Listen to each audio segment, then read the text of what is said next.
Well, welcome again, and I'm so excited about me having a new show. It's exciting.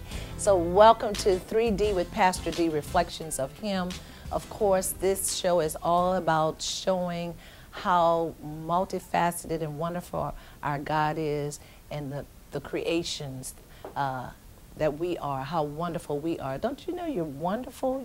You're just awesome. There's so many sides to you, but sometimes the sides of us confuse people. And so this is what it's all about: coming together, communicating, talking, teaching, preaching, whatever it takes, just 3D, making sure we understand that we're not just flat and we're boring and there's nothing more to us, or as believers we just do church and shout, but we don't date, we don't think, we don't laugh, we do it all. And I just really thank God for how He made mankind. So we're excited today.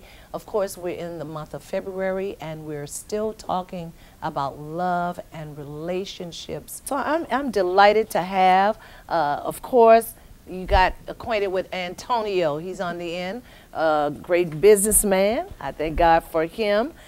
He's there, and Antonio is sitting next to April Griffin. April is with us. She is also an entrepreneur, and you're single. Is that right? That is correct. Welcome back, Antonio. He's cool. He's chilling. Thank God.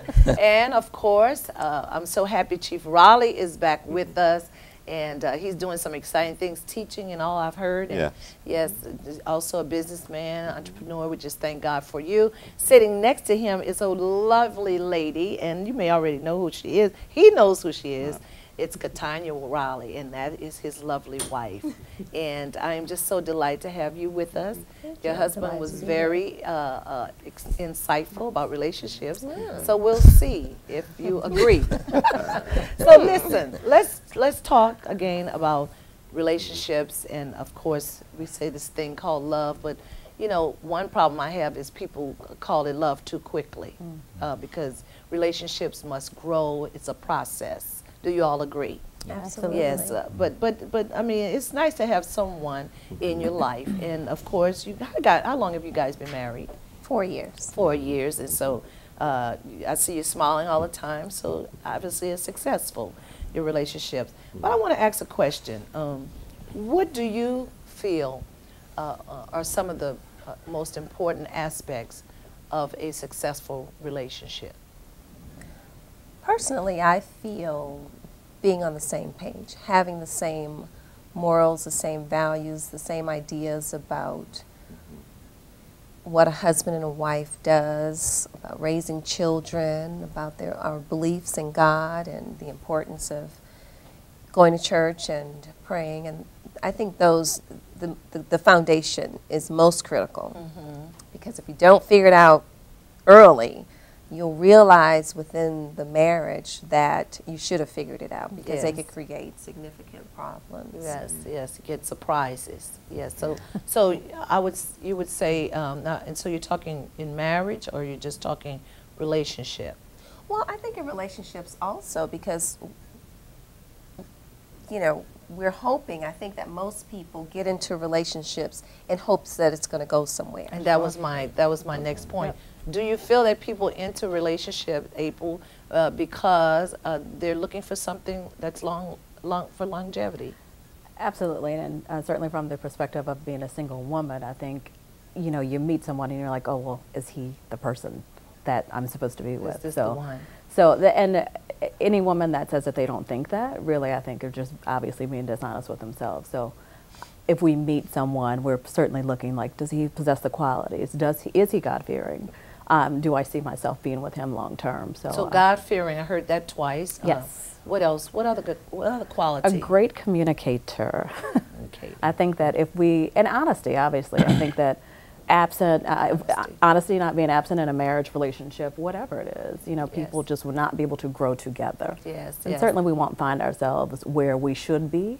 We are to grow together. So yes.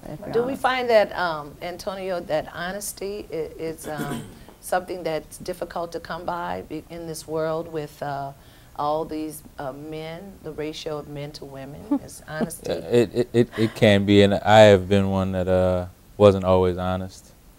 learned at the hard way that I need to be and I should be, and I try to be now. I want to change the show to 3D Confessions with Pastor D. I mean, you know, I try to be. I learned, like I said, I learned all at the hard way. I mean, I'm gonna be 40 this year, so I mean, it took me a little time, but I think I know now. Yeah, honesty is very important. It is hard to find, even amongst women. I mean, in my opinion, because they aren't always as honest as they. That's true.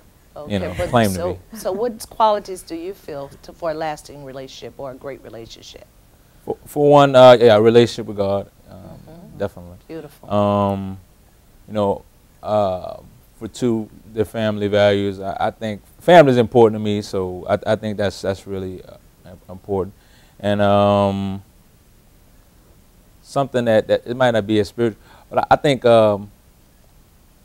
their outlook on politics and social things, I think that's important too sometimes. You think that's important? Oh, yeah, I think okay, that's that's interesting because it does come up. And if you got a die-hard something and you're not, maybe that might be a problem. Because, of course, political views sometimes lie deep within our morals and so that could be very true. But hopefully, hope it's not as strong to break up a really good relationship, but it's important. It's important. It's important. Okay, so we're saying those qualities, honesty and our faith, yes. What about sex? How important is sex? Sex is in the Bible. Sex is in the Bible, and bed is undefiled in marriage. And many times, you know, sometimes they say men are visuals and women we need to feel. So how important is that in sustaining a marriage, I would say, or let's stay there in the confines of marriage? I mean, it's very important. I think that's one of the most positive or strongest ways that you can express in a marriage how you feel about someone. And clearly if that begins to wane, that is normally probably because there are some other issues that are maybe not on the forefront. Right. So, but it is very important. It's not everything, but it's certainly important. It's a very good indicator of the health of the relationship. Very good.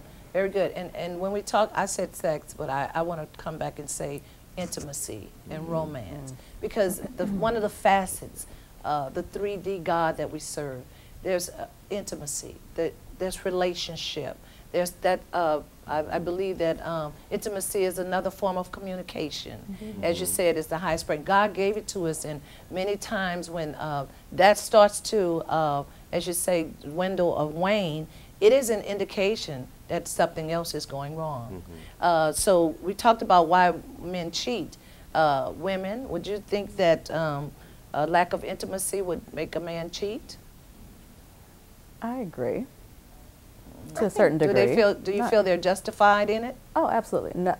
No wrong is justified by something like that. Oh, no. Absolutely. No, I was like, wait. Here, but okay. No, they are not justified at all. That doesn't give anyone reason to do wrong. But you do feel it's very important high up and can cause a relationship to go sour. Sure. I think it's necessary to know that we are doing what we are to do as women to take care of the home. And that's one of the vital or critical things that I, though I'm not yet married, think it's important for the relationship to stay at least stable. And also I think it's when it happens where women are withholding, it usurps or takes some sort of control back. And I think that that's out of order biblically. Okay, you know, so. okay. Let's, do you believe that men and women communicate differently? Because that's what's been said. I don't. Antonio. Okay. To a certain degree, yeah. In what way?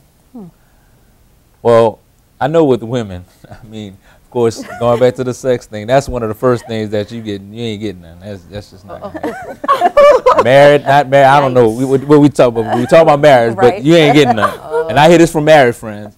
You know, that's the first thing to go. And I know with men, we, you know, even if we're married or whatever have you, we're married, men can still, you know, we can still have sex with you. And not worry if you're angry. That they're gonna cut the show. But so to communicate not just about intimacy, but do you think in general they communicate differently? Definitely. I think so. I think women are very emotional. You know, different things that may vex a woman.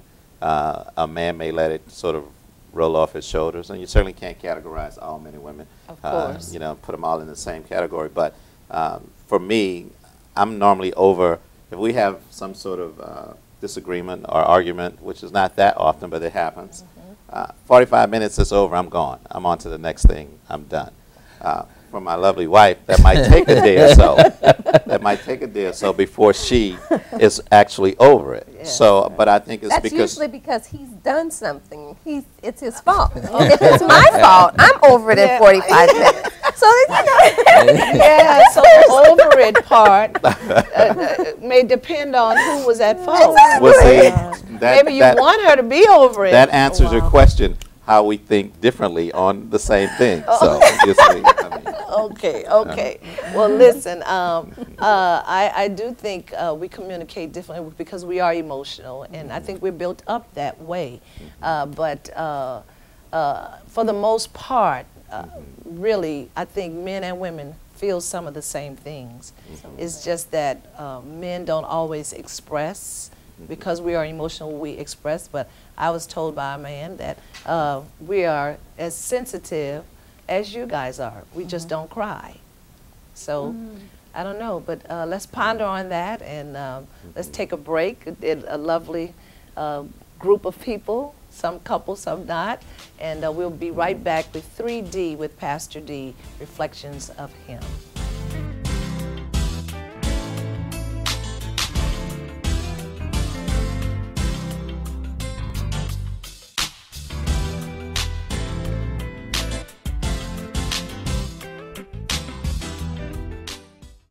It's a cruise with a cause. May 2011, we're getting ready to shut the whole island down. We're going to Jamaica. 250,000 people are coming to one place to hear the word of the Lord. You want to be a part of it. When you get on that boat, we're going to rock the boat, rock the kingdom, and change Jamaica forever. We'll have singing, shouting, dancing, preaching, everything. And there'll also be dozens of conferences that will help you grow closer to the Lord. And it'll also be a great vacation for you and the family. So join us on Cruise with the Cause. Hello, I'm Bishop Paul S. Morton. And I'm Pastor Debra B. Morton. Listen, we want you to join us on Cruise with Cause 2011. As we take the gospel of Jesus Christ to over 200 Jamaican schools. Hello!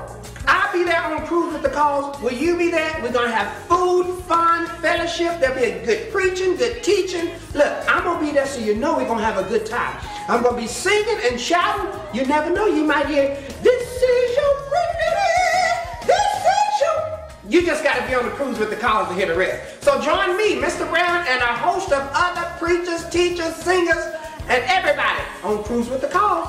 I'll be there. Will you?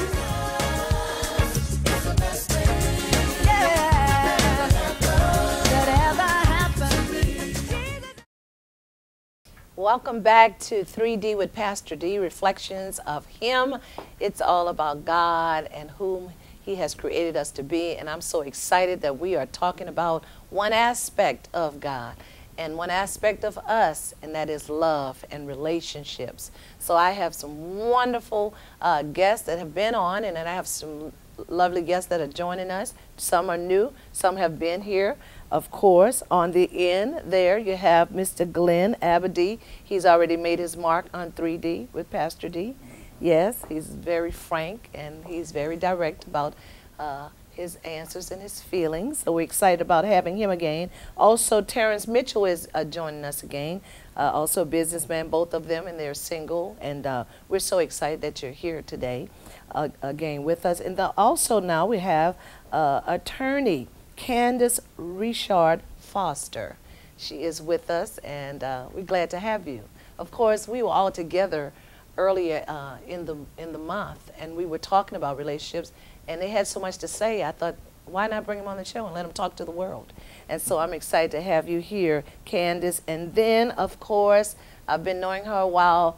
She is my niece, Angela Young, and she is, her field is PR, public relations, and of course she's a member of Greater, and she's family. I could tell you, I may interject my part about her life, whether she wants it or not. But anyway, welcome everyone. So we're talking about relationships, and with the first half, we talked with some other men and women about relationships, and I have some additional questions because people want to know in this love month, you know, how we can have better relationships, more healthy relationships. So women say this, brothers, a good man is hard to find, but then brothers say good women are hard to find. Who wants to tackle that? Are good women hard to find, Glenn? I'm not saying no, they're not hard to find. I mean, once a man opens his heart up and decides that it's time for him to find a woman to stop all the game playing, it's not hard to find. So you say they do play games? Oh, men play games, definitely. Confession, finally one of them admitted it. They play games, but there comes a point, you say, when you open up your heart. So you meant they play games so their hearts are closed when they're playing the game? Men, their heart is closed, definitely. You know, as we said, sometimes a man might want to have 2 women, a man want to have 3 women. He's not ready for that one woman in his life. I see. Once he decides that he wants that one woman, he wants to be happy at that point, then he's going to settle down and find that one woman, and that's going to basically going to stay in that track. Oh, okay. What do you think, Terrence? I agree with Glenn. You know, most men, we think that way. You know, when we're out there dating, we're looking for that one woman that can satisfy us completely. So once we find her, then we're good. Yes, yes, yes. Okay, I had another question, but let me go. What do you think, Ken? A good man, hard to find? I think that the hard part is finding the man that's right for you. And you have to find that person that matches you, you know, in every possible way. There are a lot of good men out there, but every man is not good for every woman. And you have to find that balance that works for you. So you still believe there are a lot of good men out there, because some women feel they aren't. Angela, being single. Yes, I believe that good men are hard to find, but it's not necessarily because there aren't any good men. It may be circumstances. You know, a lot of our black men, which I choose to date, are imprisoned or, you know, not available. They're married or in relationships. So in that regard, you know, the pool is not as plentiful in that regard. But I do believe that there are good men. I'm on the set with 2 great men, I think. Yes. We can make Glenn I'm a matchmaker now. No. But yes, 2 wonderful men are with us today. So you do feel there are, but the pool is small. Yes. And you've given some very harsh but valid reasons why they're imprisoned. They are, you know, economically. Yes. I mean, we do want somebody who could possibly pay the light bill, at least something. Right. So next level. Yes. So you talked about black men and all. Why do, for the most part, we date outside of our race? What are some of the reasons? And why do you feel men? We tend to see men do it more than females. Is there a reason for that, or any thoughts on that? I think, ma'am, it's mainly probably curiosity. You know, I was in the Marine Corps for about 6 years, and to see a black on black couple, it was rare. You know, we always saw interracial couples. So, you know, in that environment, it was, I guess, condoned. It was easy to do. But here, being in the South, that's unacceptable, basically. But, you know, we tend to do that because of curiosity. Okay, and probably vice versa. Yes. Any women you want to comment on that? Well, Angela said her choice is African American because she's African American. And I feel the same way. So, I mean, it's hard because I've never dated outside of the African American race. So I can't say necessarily, but some of what Angela mentioned, that so many of our black men are imprisoned or maybe in other relationships, some women find it hard to find a good black man sometimes. So they may date outside of the race seeking that fulfillment that they need. Do you feel that, what what do you feel is the greatest hindrance to a healthy relationship? Ladies, we talked to the men about it and talked to the other couples, but I want to ask you some of the hindrances. You're married and the rest of you are single. Is money a big problem? I think in some ways it's a level of what we talked about a moment ago, just being on that same level with the man and the woman, and sometimes with some women have a certain level of independence that they've developed, and they find it hard to see where a man fits into that picture where they have taken care of themselves for so long, or they've paid all of the bills, like Angela said, and so they find it hard to find that balance, to become that that submissive wife that men are looking for. Well, which we talked about a little bit, and I don't think brothers always will admit it, but there's a certain amount of submissiveness that they're looking for. They like to be in charge. They like to feel like, you know, men like to be honored, women like to be loved, and men like to be honored. Do you agree with that? 100%. Yeah, 100%. We got to learn these lessons. We really do. Another question that I had was, tell me what do you want a man? Well, let me go to the brother. How do you want a woman to treat you? Well, respect first. Respect. Man of respect, you know. Let's hold a line of respect for one another. You know, I always say is that basically let's not call one another outside of our name.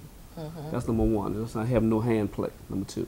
Yes. So we can follow those rules, and then we also always say is that how we start is how we leave if we have to leave. So we start as friends, and if we have to leave, let's leave as friends. But, you know, that's very important on that end. He's correct. I think the biggest problem is that when a woman makes a man feel less than a man. Oh, yes, and I agree. When that happens, then, you know, the respect is not there anymore. The trust won't be there anymore. But if a woman would just allow a man, you know, I wouldn't say be a man and mess over her, but just respect him as a man. As a man. But what are some of the things you like that make you feel good in a relationship, that you like I love to be me, whether it's, you know, having fun, being silly, doing whatever. But I like that reciprocated. Yeah. But no, well, I guess let me phrase it differently. Some things you like a woman to do for you. Cook. I see the signs. I just want you like her to cook. Yes. You like a woman that cooks I for like a woman that would cater to me, because I want to cater to her. If I'm the provider for her, I want her to reciprocate that. So, but cooking is important. Oh, yes. Food. Yes, they say food is the way to a man's heart. Y'all can't cook. That's the problem. There you go. You need to learn how to cook. Oh, that is funny, because, well, I know how to cook. I don't cook a lot, but I already got my husband, and I fed him enough, and so that's it. No, I'm just kidding. Okay, so ladies, what do you like a man to do in a relationship? What makes you happy? What makes me happy, similar to what Terrence mentioned, you want to be comfortable. And, you know, my husband allows me to be myself, and I allow him to be himself. And, you know, you mentioned earlier, Pastor, about being loved. Women like to feel loved and appreciated. Yes. And I may not be the best cook in the world, but he appreciates he appreciates what I can do well. What kind of things, on a serious note, do you like your husband to do for you? I like to be pampered. Pampered. So, you know, but I'm simple at the same time. It's not about the amount of money that you pay to do it. You don't have to buy me a gift certificate to the spa, although that's nice. Yes, that's but nice. yes, but you don't have to spend money if you take the time and do those things. Okay, I think so that he set up a little massage, right, and little candlelight, or maybe, you know, do foot massages or whatever. So you like to be Angela, what things would you like? You know, a phone call or a text message that says, I'm thinking about you, you know, to let me know that I'm on your mind, and that you know, what's going on in my life is important to you as well. In my past relationships, you know, I'm always catering to them and helping them with their businesses and grow their thing. and then there's, you know, very little time spent on what do you have going on in your life? What's going on with you? On that note, we'll be back right back with 3D with Pastor D. We're just reflections of him. It's a cruise with a cause.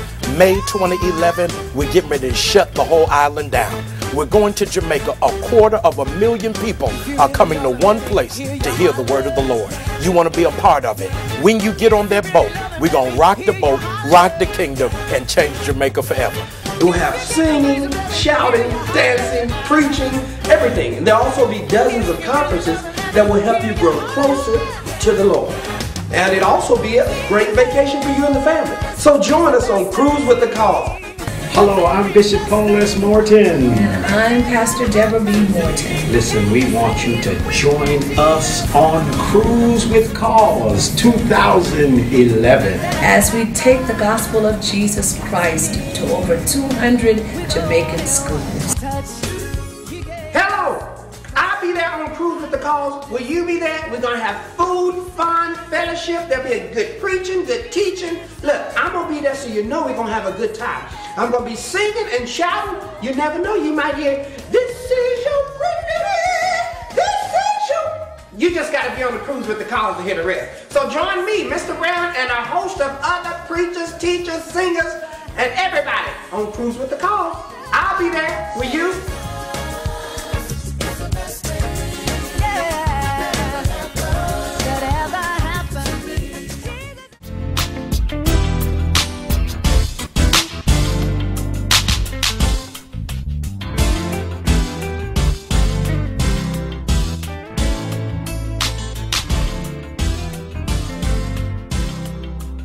Well, welcome back to 3D with Pastor D, Reflections of Him. I'm so excited about this show, this new show, and just having the opportunity to have discussions and to talk and just to show how great God is, and how great He's made us, and that we have healthy relationships. We've been talking about relationships in this month of February because you know, love is in the air, but sometimes not. And I believe through Christ and God's desire, I should say, is that we have healthy, good, wonderful lives. So listen, if you don't know Him, I believe He is the basis, Jesus Christ, of all our joy. So if you would bow your heads right now, I want to pray with you. Father, in Jesus' name, I thank you for our viewing audience. If anyone out there does not know you, let them accept you today, and they shall have joy, complete, unspeakable joy. So we give you praise in Jesus' name.